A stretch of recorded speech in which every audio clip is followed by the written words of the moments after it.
పరిష్కార మార్గం.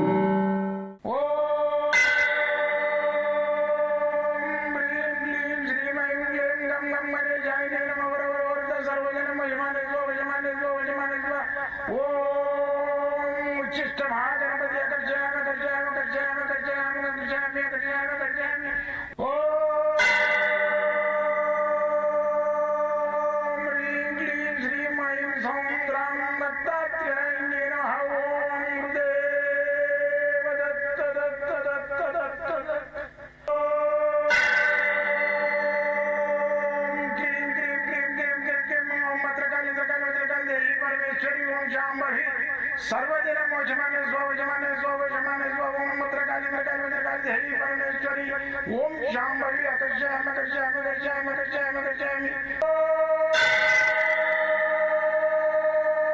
चट चट चट चट चट ज्वाल ज्वाल ज्वाल नरसिंहाय लक्ष्मी नरसिंहाय अकर्षयामि अकर्षयामि अकर्षयामि ओम चट चट चट चट चट चट चट ओम चट चट चट चट चट ओम चट चट चट चट ज्वाल ज्वाल ज्वाल ज्वाल नरसिंहाय लक्ष्मी नरसिंहाय अकर्षयामि अकर्षयामि अकर्षयामि अकर्षयामि अकर्षयामि अकर्षयामि राजाधिराज योगिराज परब्रह्म सद्गुरु सच्चिदानंद साईनाथ महाराज ओम गुरुदेव दत्त दत्त दत्त दत्त दत्त ओम मातृदेवो भव ओम पितृदेवो भव ओम आचार्य देवो भव ओम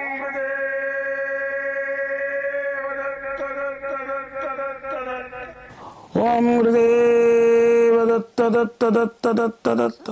నేను మీ సాయి దత్తానందను, మంత్రతంత్ర యంత్ర రుద్రాక్ష మూలికా శాస్త్రజ్ఞుని.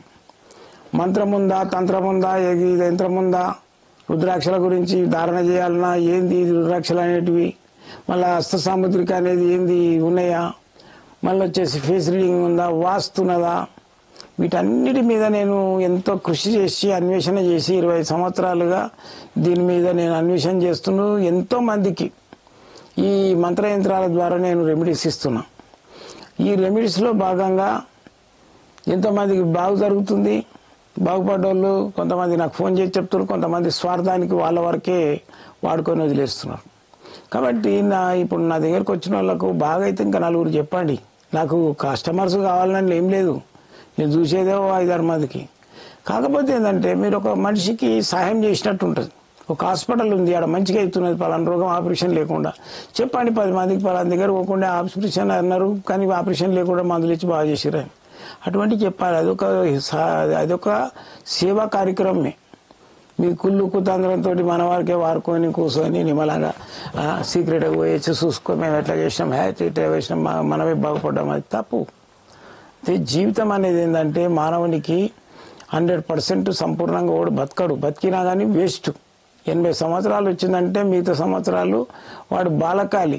బాలకాలి అంటే చిన్నగా ఉన్నాడు పిల్లలు లెట్రిను మూత్రము మలమూత్రాలు విసర్జించుకొని ఒక దగ్గర ఎట్లయితే ఉంటాడో 80 దాటినోడు కూడా అంతే. వానికి మూత్రం వచ్చేది తెలియదు, మోషన్ వచ్చేది తెలియదు. అదో జీవితం కాదు. 60 ఏళ్ళు దాటిన తర్వాత 70 దాటిన తర్వాత ఇక జీవిత రహస్యాన్ని తెలుసుకునేడానికి ప్రయత్నం చేయాలి.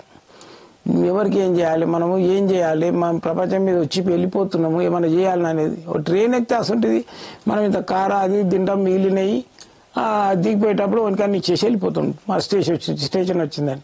ఇది నీ జీవితం అనే స్టేషన్ వచ్చింది, దిగిపోయాము కూడా 10 మందికి పంచిపో. నీకున్న ధనం ధాన్యం అది ఇది పోనీ నా వాళ్ళకే పంచుకుంటా అంటే నీ వాళ్ళకు కొంచెం కొంచెం ఇచ్చి బయట వాళ్ళకి పంచు.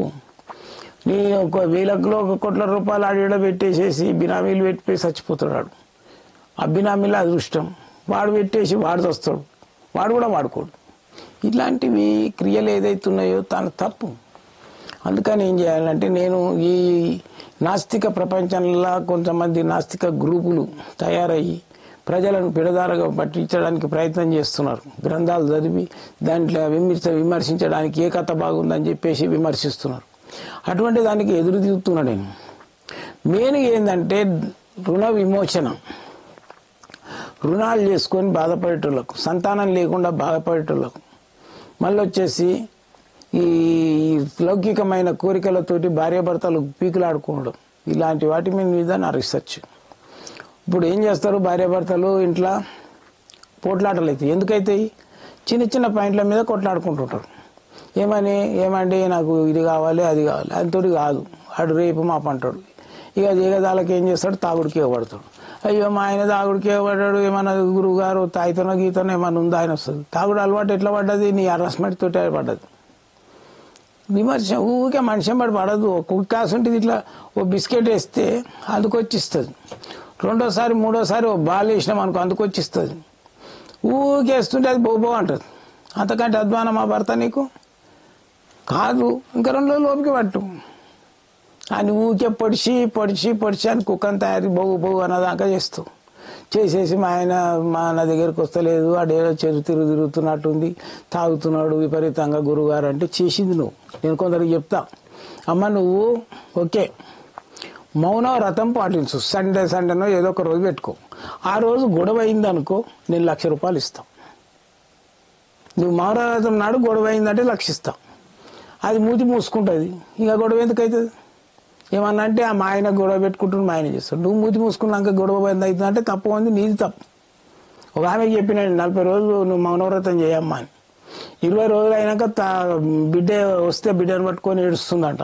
ఏంటంటే ఓ గురువుగాడు నాకు చెప్పిండు నాతోటి అయితే లేదు అని చెప్పి అని సరే చేసి రాసి చూపిస్తే ఆమె నాకు ఫోన్ చేసి మా గురువుగారు మా అమ్మ చచ్చిపోయేటట్టుంది, అది బోబో అని కుక్క వరిగినాడు మరుగుతుంది, కొట్లాటలు అలవాటు, మరి సచ్చేటట్టు ఉంది ఎట్లా అని అంటే సరే అమ్మాయి సర్వం శ్రీమన్నారాయణ అర్పమని నోరు తెరవమని రేపటి నుంచి కొట్లాటలు పెట్టుకోమని మీ డాడీతోటి ఇక ఆమె తోటి కాకుంటే అన్న. కాదు ఎందుకైతే తప్పు మనది మనం తెలుసుకోము. మన ఇప్పుడు మనం కంప్లీట్గా ఎప్పుడు చూసుకుంటామా చూడము. తప్పు మనది పెట్టుకొని అంతే గొడవ చేస్తాడు, వాడే నయంబడి పడతాడు అంటారు. కానీ వీళ్ళు కౌ ఓరేది ఓడి చూడడు. అది మానేయి. భార్య భర్తలు ఆ కొట్టాడ పెట్టుకుంటుంది, అని దూరం పెడుతుంది. మనిషి నీకు నీ భర్తకి ఏంది సంబంధం? ఒక తల్లి పుట్టిరా, లేకుంటే అన్న చెల్లెలువా? శరీర సుఖానికి వాడు ఆశపడతాడు, శరీర ఆనందానికి నువ్వు ఆశపడాలి. పోతావు పిల్లలలో వండుకొని పోరా పో నువ్వు నీ అంతలో నువ్వు బతుకుపో అని పిల్లలలో వండుకుంటే వాడు రాగానే కయ్య కుక్కలేక మరి పిల్లలాగమవుతారు. శరీరము తోటే ఈ సంబంధాలు మానవునికి ఎట్లా శరీరతత్వం. నీవు చచ్చిపోయిన తర్వాత ఒక్కరోజు అమ్మ నీ భర్త చచ్చిపోయింది కదా, ఇవాళ ఒక్కరోజు ఆయన దగ్గర వండుకో, మళ్ళీ పూలు గిట్ట అన్ని చల్లుతాం, బయట నుంచి డోర్ పెట్టేసేస్తాం, లాకేస్తాం. ఇవాళ నైట్ కుండంటే ఉంటావా నీ భర్తతోటి? అటు చచ్చిపోయిన దగ్గర వండుకుంటావా? భయపడతావు. ఎందుకు భయపడతావు? అక్కడ ఏం లేదు, ప్రాణం లేదు అంతే. ప్రాణంతో నువ్వు అన్నీ పోరాడుతున్నావు ఆత్మతోటి. అది వదిలేయి. ఆత్మను క్షోధ పెట్టొద్దు. ప్రతి ఒక్క ఐటెం తినాలి, ప్రతి ఒక్క ఐటెం తాగాలి, అన్ని లిమిట్. అధికంగా ఏది తిన్నా ఏది చేసినా అధికంగా తింటావు లెట్రిన్ పెడుతుంది. అధికంగా తాగినాం అనుకో ఖర్చం ఖరాబ్ అవుతుంది. అధికంగా వాగినామంటే నోరు నెత్తి ఖరాబ్ అవుతుంది. ఆపోజిట్ వాళ్ళు చిదరించుకుంటాం. ఏదైనా అధికం మంచిది కాదు, అతి వినయం కూడా మంచిది కాదు. అతి వినయం ఇప్పుడు వాడు ఉన్నాడు, వాడు ఏదైనా చెప్పులు తీసుకొని వేస్తాడు, దాన్ని మంచి చెప్పులు వేస్తాడు, అది చేస్తాడు ఇది చేస్తాడు ఎంత చేస్తావు? ఒకరు గంట సేపు చేస్తావు. ఆడి నుంచి నీ ఇంటికి నువ్వు వీక్తావు. ఆడికెళ్ళైతే ఆడే వేసుకోవాలి, చెప్పులు ఆడేసుకోవాలి, కుర్చీ ఆడేసుకోవాలి, ఆడు మెట్లు ఆడేక్కాలి. అతి వినయం దుర్త లక్షణం, అవసరం లేదు. వాడు అడిగిండు బాబు జర చేయి పట్టుకోమని పట్టుకో. ఓనేమో వచ్చి నాకు ఆఫీస్ తాళం తీస్తుండే, నేను తీస్తా అని దెబ్బ తీసి నాకు కాలు మీద ఎత్తేసాడు. ఓరి అమ్మ వీడేం చేశాడు? 8 రోజులు బాధపడా. ఆయన సేవ ఏం సేవ అది? అటువంటివి చేయకండి. అడిగినది సేవలే చేయండి ఎవరికైనా. అధికమంటారు అది. ఇటువంటివి ఏంటంటే నేర్చుకోవడానికి మన పిల్లలకు మనము రోజు బోధ చెప్పాలి. ఇట్లా కాదు, ఇది ఇట్లా అని. కర్ణాటకలో నేను పోయిన ఇంటింటికి పిల్లలు పోయేటప్పుడు బ్రాహ్మణ్స్ ఉంటారు, గానగాపూర్ పోయినా వాడు స్కూల్ పోయేటప్పుడు బుక్స్ పక్కన పెట్టి తల్లిదండ్రికి కాళ్ళు మొక్కిపోతున్నాడు. ఒక్కింట్లో కాదు ప్రతి ఇంట్లో చూసిండే నీ సీన్. మన దగ్గర ఎంతమంది మొక్కుతారు పిల్లలు తెలుగు రాష్ట్రాలలో? భార్య తల్లిదండ్రులకు కాళ్ళు మొక్కి స్కూల్కి పోయే పిల్లలు ఎంతమంది ఉన్నారు? లేరు. భార్య ఛాయ్ తెచ్చి ఇచ్చింది, వేరే వాళ్ళకైతేనే థ్యాంక్స్ చేయడం. మరి నీ భార్యకి ఎన్నిసార్లు చెప్పినావు థ్యాంక్స్ అని? ఛాయ్ తెచ్చి ఇచ్చింది, మంచి కమ్మగా ఉంది, బాగానే ఉంది, ఇవాళ మంచిగా ఉన్నది, అట్లానే బదులు థ్యాంక్స్ అని చెప్పు. ఇంగ్లీష్ వాడు నేర్పిన పద్యము అది థ్యాంక్స్ ఉంది కదా అదాను అనడు. భార్యకి థ్యాంక్స్ చెప్పాడు, ఇతరులకు చెప్తాడు. ఎవరైనా ఛాయ్ కానీ థ్యాంక్స్ మేడం బాగుంది, నీ భార్యకి చెప్పాడు. మరి అంతే గురువుగారు నువ్వు చెప్తావా అంటే నేను కదే గతి మీలాగని. ఇవి అలవాటు చేసుకోవాలి. సిగ్గిడ్స్ తీసుకొని రోజు సిగ్గు అనేది ఉంటుంది. ఆ సిగ్గు వదిలేసి నేర్చుకోవాలి. ఇటువంటివన్నీ చేయాలి. సిగ్గు ఇప్పుడు బయట దేశాలలో ఏంది, ఇద్దరికి నచ్చాలే, సంసారానికి నచ్చకుంటే విడాకులు 2 నిమిషాలు తీసుకుంటారు. ఇప్పుడు గవర్నమెంట్ అక్కడ కూడా టైం పెట్టింది, వీళ్ళు 3 రోజులకి విడాకులు తీసుకుంటారని. మన దగ్గర అట్లా కాదు సార్. ఆయన మనస్తత్వం కుదరకుండా పడి ఉంటారు. పడి ఉండి ఇక తీవ్రమయ్యి ఆమె ఓడిపోతుంది, జీవితంలో ఓడిపోయి తల్లిగారింటికి వెళ్ళిపోతుంది. తల్లిగారు ఏంటంటే ఉండే అమ్మాయి ఎట్లనే ఉండు, మిషనో కుట్టుకొని బతుకుంటారు. ఏం మిషన్ కుట్టుకొని బతుకుతావు? ఎన్ని రోజులు బతుకుతావు? పిల్లల్ని ఎప్పుడు తాగుతావు? పిల్లలకు చదువులేమి చెప్పిస్తావు? వాడు ఉండి వాడు ఏం చేస్తాడు, ఇంకో దాన్ని తెచ్చుకొని ఆడు ఎంజాయ్ చేసుకుంటూ కూర్చుంటాడు. నువ్వేం చేస్తావు? పోలీస్ స్టేషన్కి పోతావు. పోలీసు వాళ్ళు వచ్చి అమ్మ మాకు ఆ రూల్ లేదు, వాడు పోయి ప్రత్యక్షంగా మా ముంగటకు పండుకున్నా కానీ మేము అనుకుంటా రూల్ వచ్చింది, దానికి కవరమని నమస్తే పెట్టి రావాల్సి వస్తుంది మాకు. మరి నీ ఇష్టం అమ్మ, ఇది ఏం కేసు, ఇది సివిల్ కాదు, నాకు క్రిమినల్ కాదు, ఇదో రకమైన కేసు అయిపోయింది, నువ్వే మాట్లాడుకొని అలాంటి తప్పు. అందుకని భర్తతోటి ఎంత బాధలున్నా వాడిని నీ భర్తను జయించు, వానికి మంచితనంతో జయించు, వాని తిండితో జయించు. తాగడానికి పోతుందంటే పరమాణం ఉండు, స్వీట్ వండి బాగా నూకానికి తాగడాడు. మంచిగా కడుపు నిండా పొట్ట నిండా అన్నం తినిపోయండి, బయటికి పోతాంటున్నావు కదా అని ఆయనకి పొట్ట నిండా అన్నం పెట్టి తోలిచ్చేస్తే వాడు తాగిరాడు. ఇంకేడ పడుతుంది, దానికి తాగినా తీసిరాదు. వాడు లేదా ఆ దృష్టి పెట్టుకుంటాడు, ఏమైనా అక్కడ పోయి పీర్చేది ఉంది కదా, ఆ దృష్టి పెట్టుకొని నేను వచ్చినాక తింటాడు. వచ్చినాక తినేసిపో, నువ్వు రేపు రావు, నో ప్రాబ్లం. పొట్ట నిండా అన్నం పెట్టి పంపిరాడు, తాగిరాడు. ఇటువంటి ట్రిక్స్ చేయండి. జీవితంలో అన్నీ వచ్చినాం మనం. ఒక సంసారం అనే సాగరాన్ని ఈదడానికి భగవంతుడు పెట్టిండు. ఎదురు ఈగాలి. అట్లా చేస్తేనే మన జీవితం అనేది బాగుపడుతుంది, పిల్లలు బాగుపడతారు, అడ్వాన్స్ కంట్రీ అవుతుంది మనకు. అయితే ఇప్పుడు ఈ విషయాలన్నీ ఎందుకంటే మానవునికి ఆశ అనేది నిరాశ చేసుకోవాలి. ఆశను నిరాశ చేసుకుంటే సుఖపడతాడు. మళ్ళీ ఇంకోటి ఏంటంటే రుచి, పక్వము, వాసన ఇవి కోల్పోవాలి. నాకు ఆకలి అవుతుంది, ఏం తినాలి, ఎట్లా అదే భోజనం కావాలి, అదే కావాలని ఏం లేదు. 2 ఆకులు తీసుకొని మామిడాకులు రావు, ఆకలి పోతే నీళ్ళు తాగు. శరీరం పోషించడానికి అంతే. అందుకని మన ఋషులు మహానుభావులు వాళ్ళు ఏంటంటే ఆకలి అయింది అనిపించింది అనుకో, 2 మామిడాకులు లేకుంటే ఏదైనా జామాకు ఏదో ఒకటి పసపస నవ్వి నీళ్ళు తాగుతారు. మనం తింటున్నామా? గడ్డి వీకి ఆ తెల్లది ఉంటుంది లోపల, అది తినేస్తారు. అటువంటిది ఇప్పుడు అంటే ఫోన్లు చేసి అదేంది దాని పేరుంది కిడ్డీసా బొడ్డీసా ఇట్లా తెప్పి బర్గర్లు పీజాలు మన మధ్యాహ్నం ఆర్డర్ చేసి ఇంటికి వస్తాయి. ఆడ పెట్టుకొని వస్తాడు డబ్బాల, వచ్చి ఆరం కొడుతుంటాడు. అది తినొద్దు. శరీరం మంచిగా ఉండాలంటే ఇంట్లోనే చేసుకొని తినొద్దు. పండుగలు చేస్తారు, పండుగల వాసన లేదు ఇంట్లో.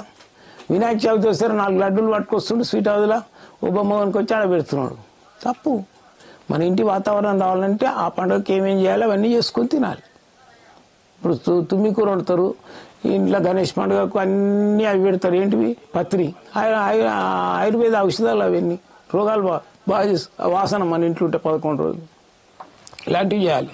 అయితే ఇలాంటి శీర్షిక ఏంటంటే ఒక గ్రహ పట్టింది మనిషికి, అది మన పేరు చెప్పదు, దాని పేరు చెప్తుంది. అసలు వృద్ధదానం దాని పేరు చెప్తుంది. ఎన్ని మీరికేలు వేస్తున్నా కానీ ఏం కాదు, పొగలు వేస్తుంటాము, యంత్రాలు కడుతున్నా ఏం కాదు. దానికి ఏంటంటే కడుపులోకి పంపించాలి మంత్రాన్ని. ఇది కూడా అరబ్బీదే, ఇది అరబ్బీ ప్లేటు. దీని లోపల అన్నం పెట్టి ఒక 15 నిమిషాలు జనరేటర్ చేసి దీంట్లో అరబ్బీ మంత్రాలు ఉంటాయి. ఈ భోజనం ఏదైతే తింటారో కడుపులోకి పోతుంది కదా, ఈ అరబ్బీ మంత్రం, తాంత్రిక మంత్రం. దాంట్లో లోపల ఏదైతే దుష్టశక్తి ఉంటుందో, దాంట్లో ఏదైతే పీతగ్రహం ఉంటుందో అది వెళ్ళిపోతుంది. ఇది నేను మక్క నుంచి తెప్పిస్తాం. ఎందుకంటే ఈ శాస్త్రము, ఈ తాంత్రిక శాస్త్రము, తంత్ర గ్రంథాలన్నీ కొన్ని అప్పుడు సనాతనంగా మన ఋషులు వాళ్ళకి ఇచ్చే వాళ్ళు కూడా ఋషులే వెళ్ళిపోయినాయి. నేను అందులోకెళ్ళి మలబట్టి బయటికి తీసి మీకు అందరికీ నేను ట్రీట్మెంట్ చేస్తున్నా. 10 మందికి వచ్చిన వాళ్ళకి కూడా ఇస్తున్నాను. ఇది వచ్చేసి తాంత్రిక కప్పు, తాంత్రిక బాల్. ఈ తాంత్రిక బాల్ లోపల మనం అన్నం తిన్నట్టయితే నెగిటివ్స్ అన్నీ వెళ్ళిపోయి పాజిటివ్ అవుతుంది. ఇది కావాలంటే మీరు ఫోన్ చేసి చెప్పండి, చేతబడిపోతుంది, తోటి దయ్యం పోతుంది, భూతం పోతుంది, ఏదైనా పోతుంది, నేను పంపించేస్తా పోస్టులో మీకు. అయితే నన్ను కలవాలంటే మాత్రం పొద్దున 7 గంటల నుంచి 9 దాకా ఫోన్లో మాట్లాడతా, రాత్రి 10 నుంచి 12 దాకా ఫోన్లో మాట్లాడతా. మీ మంగళవారం సోమవారం హాలిడే ఉంటుంది, మిగతా రోజులలో ఎప్పుడైనా రావచ్చు నా దగ్గరికి. పొద్దున 10 గంటల నుంచి 5 గంటల దాకా నేను ఉండేది ఇక్కడనే. మన ఈ రాసినాయి కదా ఇవి నెంబర్స్, ఈ నెంబర్స్ కాంటాక్ట్ చేసుకొని రండి. ఏది LB Nagar BR Reddy colony. Phone చేసుకొని వచ్చి కలవండి. 40 నిమిషాలు టైం తీసుకుంటే ఒక జాతకానికి తీసుకొని సంపూర్ణంగా మీకు రెమెడీ ఇచ్చి పంపిస్తా. 100% మీకు నా రెమెడీ తోటి మీకు మీ సమస్య క్లియర్ అవుతుంది. రండి, నన్ను కలవండి. జై గురుదత్త.